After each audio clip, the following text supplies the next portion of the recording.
Hello friends, ભાવનાની રસોઈમાં તમારું સ્વાગત છે।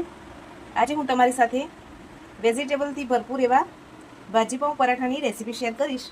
એ બાળકોના લંચ બોક્સમાં પણ તમે આપી શકો છો, ક્યાંય ટ્રાવેલિંગમાં જતા હોય એકાદ દિવસ માટે તો ત્યાં પણ લઈ જઈ શકો છો। તો ચાલો આપણે રેસીપીની શરૂઆત કરી લઈએ। આપણે એક બાઉલ લીધું છે, એમાં બાફેલા બટેટા એડ કરી દઈએ, વટાણા એડ કરી દઈશું, કેપ્સિકમ એડ કરી દઈશું, ગાજર એડ કરી દઈએ। આ બધાને સરસ મેશ કરી લઈએ।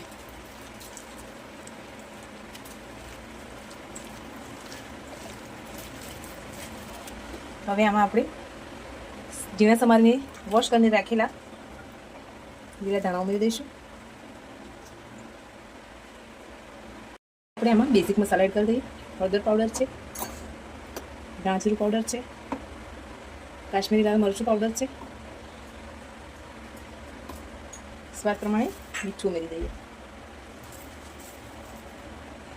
ઝીણી સમારેલી ડુંગળી ઉમેરી દઈએ। હવે લાસ્ટમાં આમાં 1 ચમચી જેટલો પાઉંભાજી મસાલો ઉમેરી દઈએ, 1 ચમચી જેટલી લીલા મરચાં અને લસણની પેસ્ટ ઉમેરી દઈએ।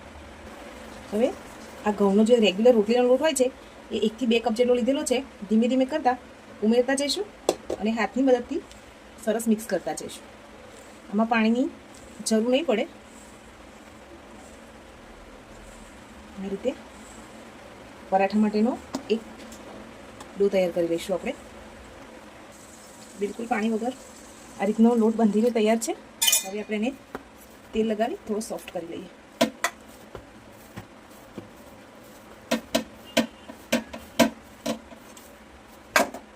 હવે આ રીતે મીડિયમ સાઇઝના લોવા કરી અને આપણે પરાઠા વણી લઈએ। આ રીતનો એક લોવો લઈ એની ઉપર કોરો લોટ લગાવી અને સરસ થેપલાને વણી લઈએ।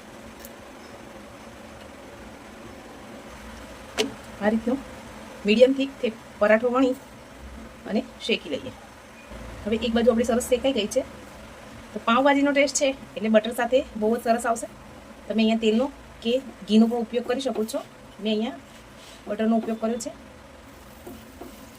સરસ રીતે બંને બાજુ આપણે ફ્રાય કરી લઈએ।